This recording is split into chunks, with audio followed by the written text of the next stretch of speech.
everyone. My name is Tina.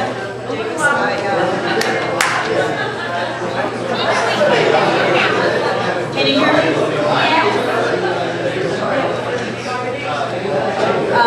On the internet, there's a site for NPR, and they did a thing a few years ago about I believe, and they asked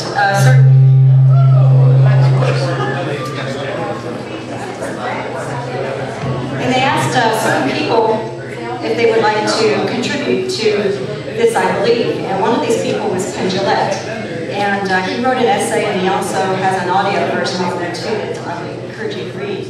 But anyway, this is what he says. The title of it is There Is No God. A little slower and a little louder, please. Okay. The title of it is There Is No God. I believe there is no God. I'm beyond atheism. Atheism is not believing in God. Not believing in God is easy. You can't prove a negative. So there's no work to do. You can't prove that there isn't an elephant inside the trunk of my car. You sure? How about now? Maybe he was just hiding before. Check again. Did I mention that my personal heartfelt definition of the word elephant includes mystery, order, goodness, love, and a spare tire? So everyone with a love for truth outside of herself has to start with no belief in God, and then look for evidence of God. She needs to search for some objective evidence of a supernatural power. All the people I write emails to often are stuck at the searching stage. The atheism part is easy. But this I believe thing seems to demand something more personal. Some leap of faith that helps one see life's big picture, some rules to live by. So I'm saying, this I believe there is no God. Having taken that step, it informs every moment of my life. I'm not greedy. I have love, blue skies, rainbows, and Hallmark cards, and that has to be enough. It has to be enough, but it's everything in the world, and everything in the world is plenty for me. It seems just rude to beg the invisible for more. Just the love of my family that raised me, and the family I'm raising now is enough that I don't need heaven. I won the huge genetic lottery, and I get joy every day. Believing there's no God means I can't really be forgiven except by kindness and faulty memories. That's good. It makes me want to be more thoughtful. I have to try to treat people right the first time around. Believing there's no God stops me from being solipsistic. I can read ideas from all different people, from all different cultures. Without God, we can agree on reality, and I can keep learning where I'm wrong. We can all keep adjusting so that we can really communicate. I don't travel in circles where people say, I have faith, I believe this in my heart, nothing you can say or do can shake my faith. That's just a long-winded religious way to say, shut up. Or some other 2 words that the FCC likes less. But all obscenity is less insulting than how I was brought up, and my imaginary friend means more to me than anything you could ever say or do. So believing there is no God lets me be proven wrong, and that's always fun. It means I'm learning something. Believing there is no God means the suffering I've seen in my family, and indeed all the suffering in the world, isn't caused by an omniscient, omnipresent, omnipotent force that isn't bothered to help or is just testing us, but rather something we all may be able to help others with in the future. No God means the possibility of less suffering in the future. Believing there is no God gives me more room for belief in family, people, love, truth, beauty, sex, Jell-O, and all the other things I can prove that make this life the best life I will ever have. Thanks. Okay, thank you, Tina. Garrett Bentley has an essay he'd like to read from someone a little closer to home.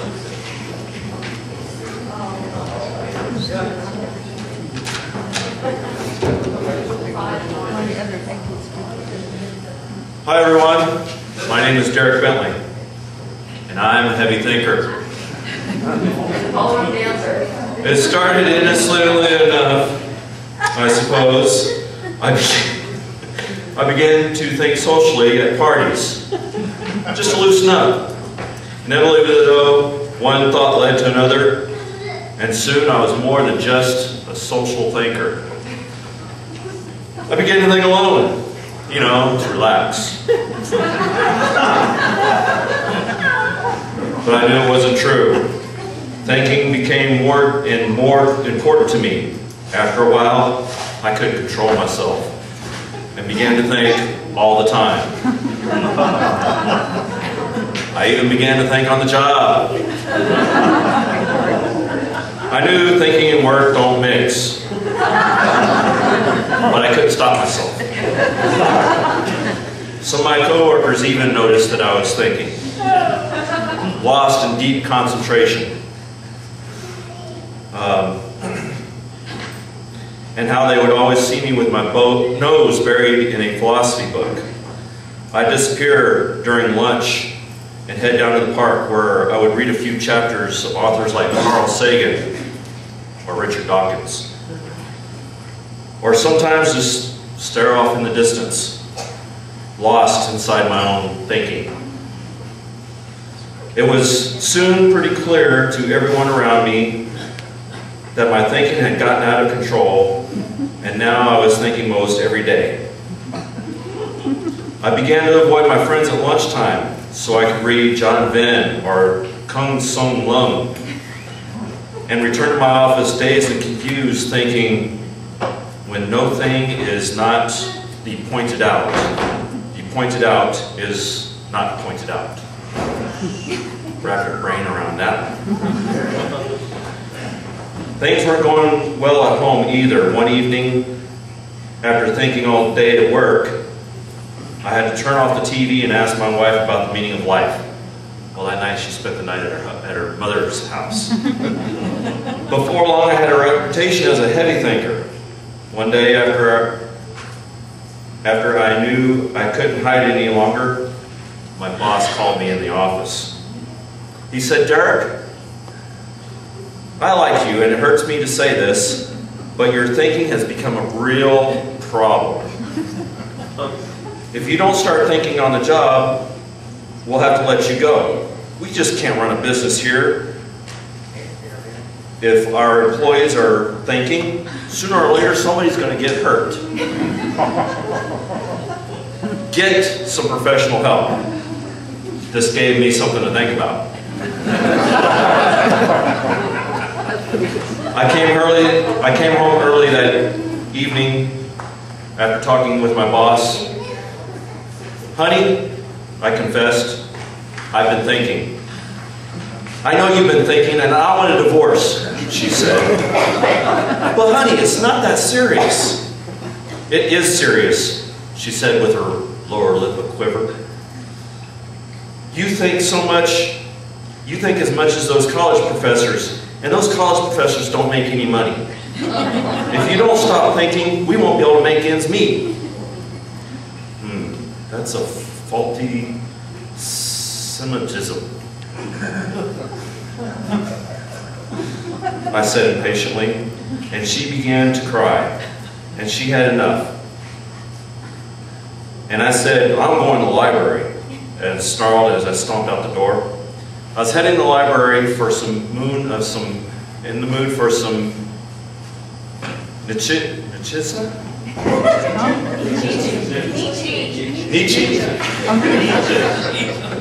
And listening to some nonprofits on my MP3 player on their way. I rolled into the parking lot, ran up to the big glass doors, but they weren't open. The library was closed. To this day, I believe it was a higher power that was looking out after me that night. Or at least that's what I thought at the time. So I sank to the ground, clawing at the glass doors, whimpering for some Plato or Socrates. A poster caught my eye. "Friend, is heavy thinking ruining your life?" it asked. You probably recognize the title line. It comes from the standard Thinkers Anonymous poster. Which is why I'm here today. I'm a recovering heavy thinker that doesn't know Nietzsche. I never miss a TNA meeting, At each meeting, we watch non-educational videos. The last one was Porky's Revenge. Then we share experiences about how we avoid heavy thinking. I got my old job back, and things are looking better for me at home. My wife and I don't talk about all those horrible days when I was thinking all the time. Life just seems so much easier now that I've stopped thinking. You have such power when you're standing here. I can't hear you. Microphone. Now I'd like to give everyone, give the representatives of some of the free thought organizations here in town a chance to talk about their groups. I'd like to start with Jim Ashmore talking about the Houston Church of Free Thought. Thanks, Roxie. Let me start off by thanking all the organizers of this great event, Roxie and Diane in particular, and Tina and Derek. They did a fantastic job. So if we can have a round of applause for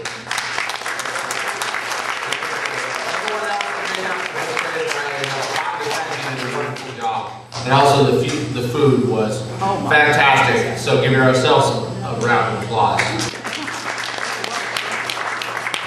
The Solstice Party is always one of my favorite events because it's always great to see an event that has unified the humanist and free thought community of Houston for probably a dozen years or more. It predates my attendance at them. In fact, if you had my fact on your sheet, after I became an atheist in 1997 and after visiting the Vatican, the very first event that I attended was a Solstice gathering at the Finch's household of that year. So this event is fantastic. And I also remember that 10 years ago, when I first came out as an atheist, it was very difficult to find events and communities and people that would support me in this newfound, well, I wouldn't say loneliness, but when you're an atheist and you realize it for the first time, you think you're the only one in the world. And this is the best event. Now, 10 years later, there are 4 representative organizations in the area and events every weekend and several throughout the week. So it's a great time in the Houston area, and all of us are here together to celebrate the solstice. That's a fantastic thing. So let me tell you about the Houston Church of Free Thought. We are in our 9th year of operation, having performed our 100th monthly service this year. We've only been interrupted one time in that 9-year history with our monthly service, and it was this past September, and Hurricane Ike came on the 2nd Sunday of the month. So in all those years, and we're actually on our 105th service this coming month. Now let me plug that marquee event, which is our monthly service, and it's actually tomorrow, because it's always on the 2nd Sunday of the month.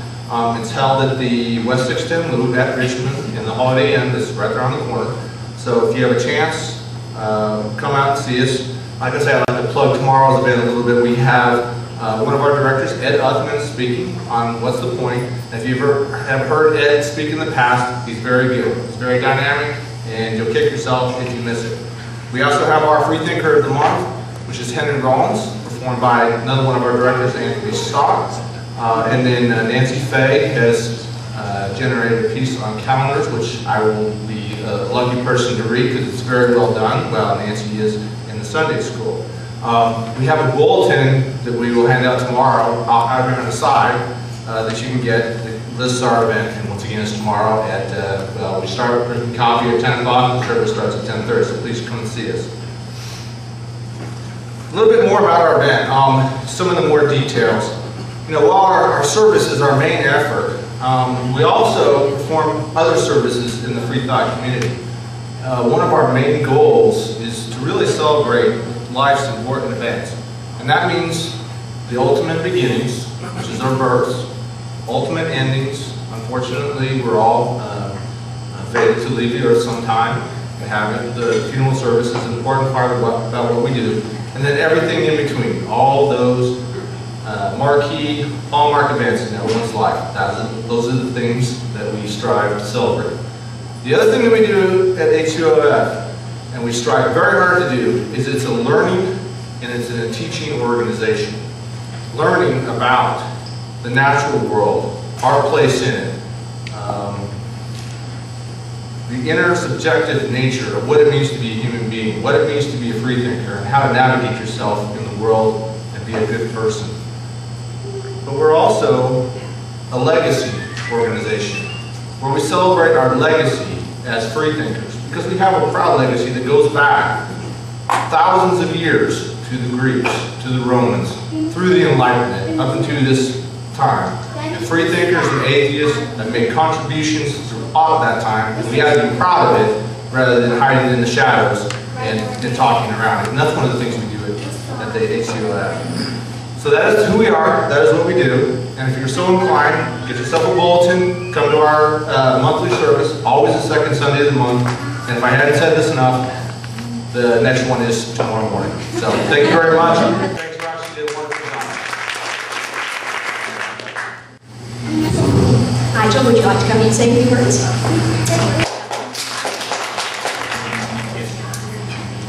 A few words.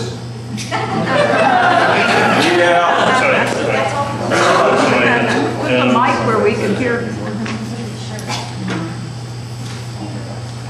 It's difficult to know what to do actually, because I'm representing two groups today. The Humanists Association of Montgomery County, the Ashmore Humanist Chapter. How's my American accent doing, by the way? Bit more. Thank you. I was thinking that when I got citizenship, Could you put the mic? Thank you. Thank you. Let's see your T-shirt. It's okay, I'll watch it.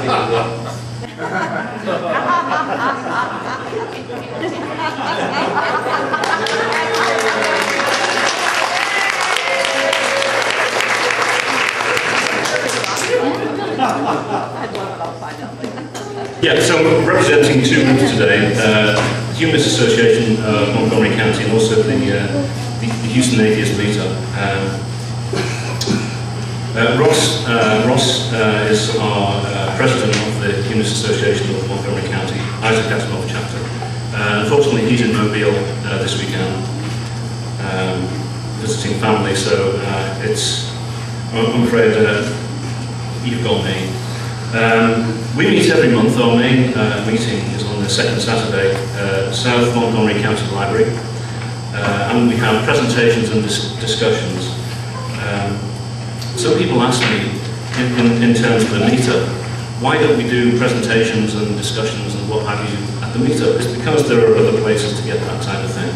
So we do this at our Humanist meeting up in Montgomery County. Currently we're discussing the Hitchens book, God Is Not Great. And we've showed a lot of good stuff during the year. For example, we showed the DVD presentation of the Dover trial. It's a Nova presentation, absolutely fantastic. Invite your friends around and watch this stuff. It's a great thing. And we've been having lectures as well on DVD from the Atheist International Alliance International conference that was in 2007. Had some great speakers at that. Membership, I'll be honest with you, membership is kind of flat right now.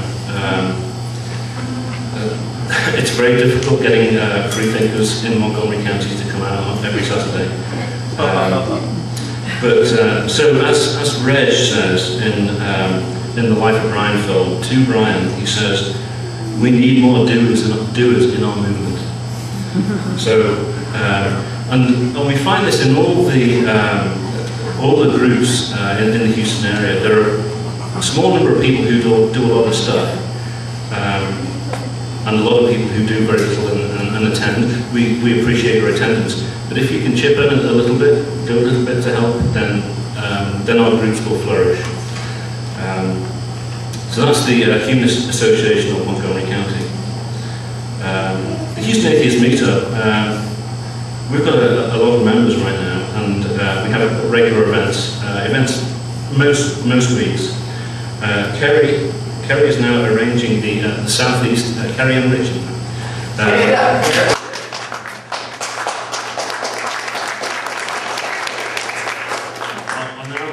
I'm now arranging the Southeast meter on the Gulf Freeway. Actually, it's not on the Gulf Freeway because that would be a bit dangerous, but it's just off the Gulf.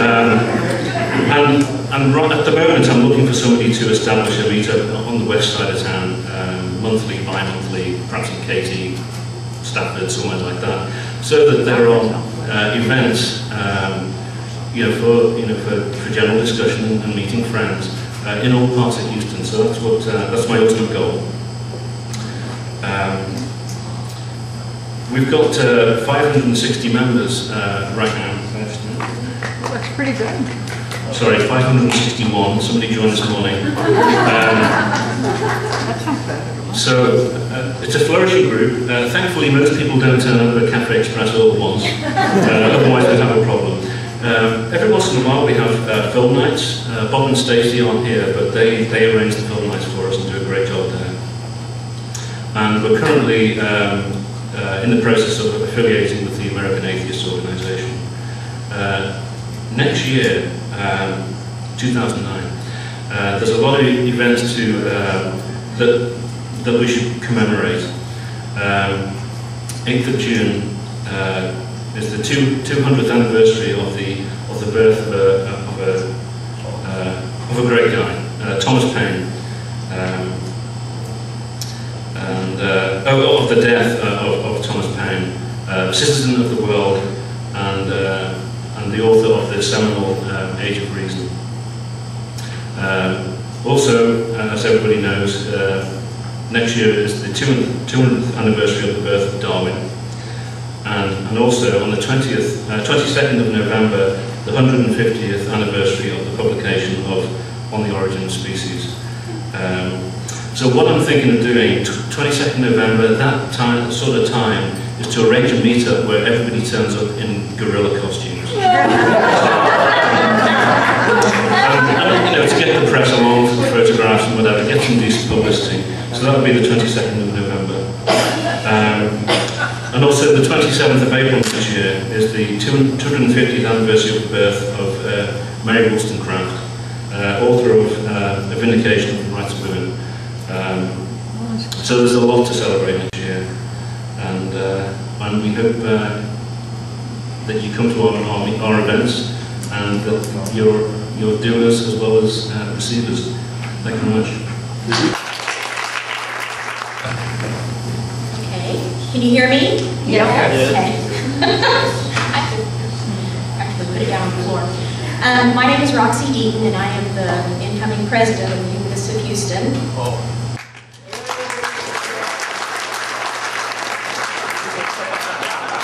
Are you a crook? I don't have the thing. Not yet, but we'll see. I just have a quick little bit of information to give you about our group. We are meeting every third Saturday at Baylor Community Center, which is at 6400 Bissonnette. And our meetings ordinarily consist of a presentation and refreshments and just a good time to talk to each other and throw around some ideas. We also are proud to have the Ideas Club affiliated with us, which is Bob Finch's discussion group, and the Religion and Ethics and Society Club, which is chaired by Marian Hiller. They meet on the fourth Sunday. That's the Religion and Ethics Society, and fourth Saturday. Thank you. It's the Religion and Ethics Society discussion group, and the fourth Sunday, is the Ideas Club.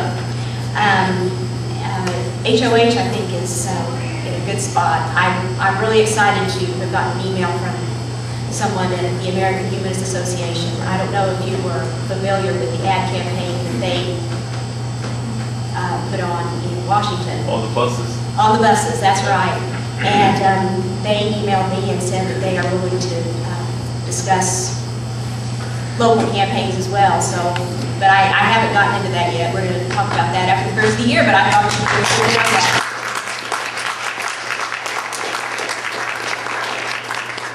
And I guess that's all I need to say about that. I'm really grateful that you all came out, and I enjoyed meeting all of you. And I hope you all had a good time. And if whatever is on the table in front of you, I think we put some little candles out. We chose not to light them because I thought it was too warm. But if you would like those, you may take them. But no knife fights, please. And we're going to draw now. And we're going to, we have 3 more door prizes. We need somebody to draw numbers for us. Okay, white shirt, you want to come over here? Oh, can we get the bowl out of here? Cute. Yeah, sure. Yeah, these are unbiased. And they weren't on the list, so they can't draw their responses. Okay, here we go. How do we know if she don't have? Oh, she has. Draw it. First one. Okay, want to read it out? 88. Who's 88? There's nobody 88. We only go through 61 on yours. Okay, let's try it out. Sorry. I put them all in. 55. Oh, okay. Mark Russell.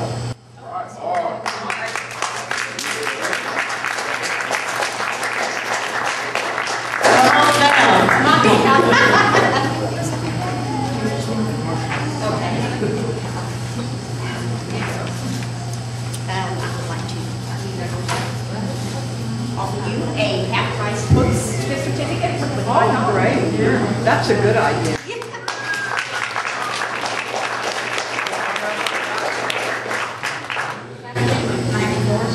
No, 94.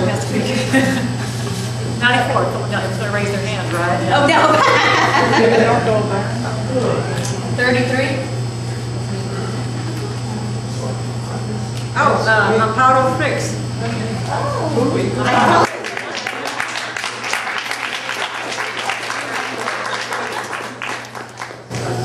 Where's the person?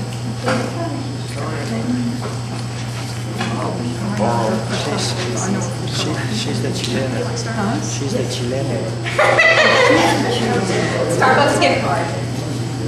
All right. Last one, she got a Starbucks gift card. Last one. One more. That was 87. We're doing it again. 67. No? 61 or lower. Sorry, that's my fault. No, it's okay. 7. Okay, that's a nice little. Ah, what are you saying? Who?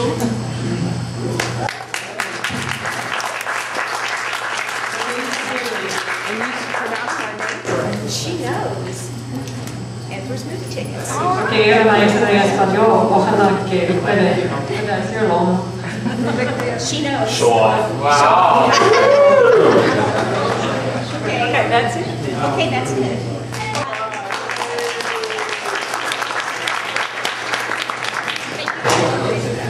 Again, I want to tell you how much I appreciate your being here this afternoon, and I thought the food was wonderful. Not that I prepared any of it, but anyway. Oh, you did a great job, and we all should applaud.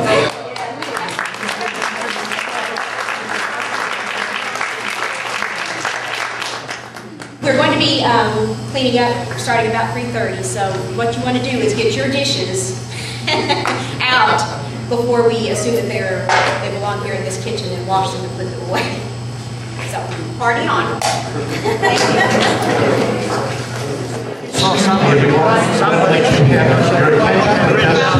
One minute, please. I would like to point out that this Somebody would like to say something. Go ahead. everybody likes to focus on giving out, charity and stuff like that. Well, the churches all have dimensions of charity, and they all like to brag about how wonderfully they give and how generous they are. Well, I just wanted to focus on something that this group has to its credit. There's been some people that have done some really wonderful things for me in the past few years, and I wanted to make sure that they get at least noticed. One of them is sitting right here, Ariel Thompson. Several $1,000.